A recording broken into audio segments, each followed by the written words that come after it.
आपको अब तक बीमा नहीं मिला है, आप फसल बीमा योजना की दूसरी किस्त का इंतज़ार कर रहे हैं, पहली किस्त में आपके खाते में पैसे नहीं आए हैं, फसल आपकी हानि हुई थी फसल हानि लेकिन आपको बीमा का क्लेम नहीं दिया गया है, तो अब आपको इंतज़ार करने की ज़रूरत नहीं है, आप अपना बीमा प्राप्त कर सकते हैं। इसके लिए आपको क्या करना होगा, कैसे आप बीमा प्राप्त करेंगे, सारी जानकारी आज इस वीडियो में हम देने वाले हैं।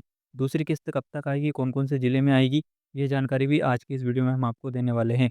दरअसल हरदा जिले के किसानों ने उपभोक्ता विभाग में शिकायत करके 80,000 रुपए का बीमा प्राप्त कर लिया है। तो इस प्रकार आप भी अपनी फसल नुकसान का बीमा प्राप्त कर सकते हैं। कहाँ आपको शिकायत करनी होती है, बीमा क्लेम कैसे प्राप्त करना होता है, ये जानकारी आज इस वीडियो में हम देने वाले हैं।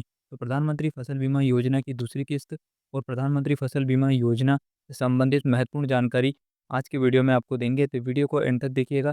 चैनल सब्सक्राइब नहीं किया है तो फटाफट चैनल सब्सक्राइब कर लीजिएगा। पहली बार वीडियो देख रहे हैं तो वीडियो को लाइक भी कर दीजिएगा। देखिए दोस्तों, प्रधानमंत्री फसल बीमा योजना की 11 तारीख को जो पहली किस्त डाली गई थी, उसमें बहुत सारे ज़िले वंचित रह गए हैं। ज़िले के साथ-साथ कुछ ज़िलों में जिन किसानों को पैसा मिल गया है, तो उसमें बहुत सारे किसान और गाँव के गाँव छूट चुके हैं, जिनको पैसा नहीं मिला है, लेकिन वास्तव में उनकी फसल का नुकसान हुआ था और उनको पैसा मिलना चाहिए। कुछ लोगों को ₹100 एकड़, किसी को ₹200 के एकड़, इस प्रकार से बीमा राशि का भुगतान किया गया है, जो कि उनके नुकसान की तुलना में बहुत ही ज़्यादा कम है। ऐसे में दोस्तों, आप किस प्रकार से बीमा प्राप्त कर सकते हैं, बीमा के लिए आपको क्या करना चाहिए, क्योंकि ये जो उदाहरण आज इस वीडियो में हम आपको ये खबर बताने वाले हैं, इसमें किसानों ने प्रशासन के साथ अपनी जो दावा आपत्ति है उसको जागिर करके 80,000 रुपए तक का बीमा प्राप्त किया है और ये हरदा जिले के किसानों ने किया है। तो चलिए आज की ये खबर क्या है, आपको बताते हैं। आ रही है जहाँ पर बीमा कंपनी को 2 किसानों को 80,000 रुपए देने का आदेश देना पड़ा है। राज्य उपभोक्ता आयोग ने किसानों के हित में ये फैसला सुनाया है और इसमें किसानों की जीत हुई है। किसानों को 80,000 रुपए का बीमा भी मिला है। तो इस प्रकार से आप इस खबर को अच्छे से पढ़कर आप भी इस तरह का कार्य कर सकते हैं जिससे आपको बीमा मिल सके। दोस्तों, हरदा जिले के कनारदा व ऊड़ा के किसानों की सोयाबीन की फसल जलभराव के कारण पूरी तरीके से खराब हो गई थी और उनको बीमा नहीं मिला था। लेकिन बीमा कंपनी ने राशि का भुगतान उन्हें नहीं किया। इस पर राज्य उपभोक्ता आयोग ने बीमा कंपनी को 80,000 रुपए के भुगतान करने का आदेश दिया है, क्योंकि किसानों की फसल का नुकसान हुआ था और उनको बीमा मिलना चाहिए था। पहले जिला उपभोक्ता आयोग में प्रकरण प्रस्तुत किया गया था, लेकिन उसे खारिज कर दिया गया था। एडवोकेट ने बताया कि प्रधानमंत्री फसल बीमा योजना के अनुसार खरीफ सीजन में जलभराव के कारण 2 किसानों की जो सोयाबीन की फसल है, वो पूरी तरीके से खराब हो गई थी। फसल खराब होने के बाद 72 घंटे के अंदर बीमा कंपनी, संबंधित कृषि बैंक, कृषि विभाग व तहसीलदार को लिखित में सूचना देना होता है और साक्ष्य के रूप में खेत की फ़ोटो और अखबार में प्रकाशित समाचार की कटिंग भी देनी होती है, जो कि एक प्रूफ़ के रूप में उपयोग होती है। अगर आपको बीमा नहीं मिला है, तो आप भी इस प्रकार से कर सकते हैं। जैसे कि आप पिछला बीमा नहीं, लेकिन अभी जो आपने खरीफ 2025 में आपने खेत में सोयाबीन या फिर मक्का की फसल लगाई है और आपको अतिवृष्टि या फिर जल भराव या किसी भी कारण से आपकी सोयाबीन की या मक्का की फसल खराब हो गई है, तो अब आपको क्या करना चाहिए? आपको अपनी फसल के नुकसान की जानकारी 72 घंटे के अंदर बीमा कंपनी, संबंधित कृषि बैंक, संबंधित कृषि विभाग, तहसीलदार को लिखित में देनी चाहिए, सूचना देनी चाहिए। इसके अलावा प्रूफ़ के रूप में आप अपने जो फसल खराब हुई उसकी फ़ोटो मोबाइल से निकाल सकते हैं और समाचार पत्र में प्रकाशन भी करवा सकते हैं कि हमारी फसल को नुकसान हो चुका है। तो इस प्रकार आप अपनी जो फसल है, आपने जो अभी वर्तमान में बो रखी है, उसके लिए क्लेम लगाने के लिए अपनी तैयारियाँ कर सकते हैं। उसके बाद आपको अपने जो भी बीमा कंपनी है उसको दावा लगाना है ताकि आपको बीमा का पैसा मिल सके। इसके बाद क्या हुआ कि यहाँ पर जो किसान थे उन्होंने जलभराव से जो सोयाबीन की फसल नष्ट हुई थी, उसका दावा लगाया। दोनों किसानों ने योजना के अनुसार सभी कार्रवाई की, लेकिन बीमा कंपनी ने इतना सब करने के बाद भी उनको बीमा नहीं दिया था। इसके बाद मामला उपभोक्ता आयोग में गया, जहाँ पर उपभोक्ता आयोग ने बीमा कंपनी को 80,000 रुपए का बीमा राशि देने का आदेश दे दिया। तो यहाँ पर आप देखेंगे कि किसान की जीत हुई है।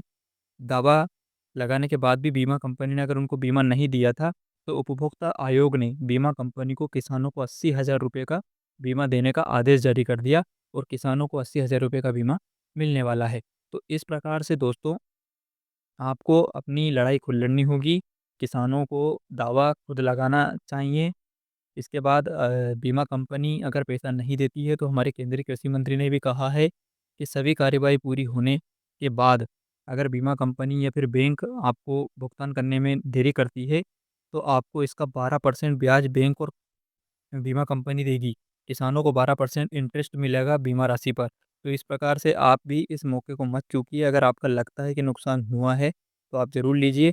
अब बात करते हैं कि फसल बीमा की दूसरी किस्त का क्या अपडेट है। दूसरी किस्त कब आने वाली है कि सीहोर जिले में बीमा कंपनी के खिलाफ और सरकार के खिलाफ किस तरह से प्रदर्शन चल रहा है। देखिए 5 साल से फसल बर्बाद हो रही है, लेकिन नुकसान का उनको मुआवज़ा नहीं मिल पा रहा है। सड़क पर लेटकर किसान अब प्रदर्शन करने लग गए हैं। कंपनी ने 100 और 1100 रुपए की फसल बीमा राशि किसानों के खाते में भेजी है। 5 साल से खराब हो रही फसलों के बाद भी किसानों को बीमा राशि पूरी अभी तक नहीं मिल पा रही है। किसानों को 100 रुपए, तो किसी को 250 रुपए, किसी को 1100 रुपए, इस प्रकार का बीमा दिया गया है। इससे नाराज़ होकर किसान पिछले 1 सप्ताह से आंदोलन कर रहे हैं। हमने हमारे पिछले वीडियोज़ में भी बताया है कि सीहोर जिले में कभी जल सत्याग्रह किया जा रहा है, तो कभी सोयाबीन की फसल कलेक्ट्रेट तक पहुँचाई जा रही है। तो इस प्रकार अब नया यहाँ पर आंदोलन देखने को मिल रहा है, जिसमें किसान सड़क पर लेटकर प्रदर्शन कर रहे हैं। किसानों की मांग है कि सरकार खराब फसलों का सर्वे कराए और आर्थिक सहायता दे। किसानों का कहना है कि सोयाबीन की फसल पूरी तरीके से ही खराब हो चुकी है, इसके बाद भी कोई अधिकारी गाँव तक नहीं पहुँच रहा है। किसानों ने लंबी रैलियाँ निकाल ली है, सड़क पर प्रदर्शन कर लिया है। यहाँ तक कि किसानों ने जल सत्याग्रह तक कर लिया है, लेकिन सरकार उनकी मांग को नहीं सुन रही है। किसान कलेक्ट्रेट पहुँच गए हैं, डिप्टी कलेक्टर और एसडीएम को ज्ञापन भी दे दिया है। इसके बाद किसानों का कहना है कि पिछले 5 साल से उनकी फसल खराब हो रही है, लेकिन बीमा राशि उन्हें नहीं मिल पाई है और जल्द से जल्द किसानों ने फसल बीमा की दूसरी किस्त का पैसा जारी करने का यहाँ पर माँग की है। सरकार से माँग की है कि जल्दी किसानों को बीमा की दूसरी किस्त का पैसा भेजा जाए और केंद्रीय कृषि मंत्री ने भी कहा है कि हम अति संभव जितनी जल्दी होंगी फसल बीमा की दूसरी किस्त का पैसा किसानों को डालेंगे, जिसमें करीब 8,000 करोड़ रुपए किसानों को मिलने वाले हैं। ये किसानों को फसल बीमा की दूसरी किस्त भी मिलने वाली है। तारीख की अगर हम बात करें तो सितंबर के महीने में ये पैसा आपको मिल सकता है, क्योंकि सितंबर में अब एक किसान सम्मेलन, महासम्मेलन जो कि सीहोर में ही होने वाला है, तो इसका आयोजन होगा। यहाँ पर प्रधानमंत्री नरेंद्र मोदी भी शायद आ सकते हैं। केंद्रीय कृषि मंत्री शिवराज सिंह चौहान और मध्य प्रदेश के मुख्यमंत्री डॉक्टर मोहन यादव इस सम्मेलन में शामिल होंगे। इस दौरान किसानों को फसल बीमा की दूसरी किस्त, खराब फसलों की मुआवजा राशि का वितरण किया जा सकता है। हालाँकि आधिकारिक घोषणा अभी नहीं हुई है। आज के वीडियो में इतना ही। वीडियो पसंद आया तो वीडियो को लाइक ज़रूर कर दीजिएगा।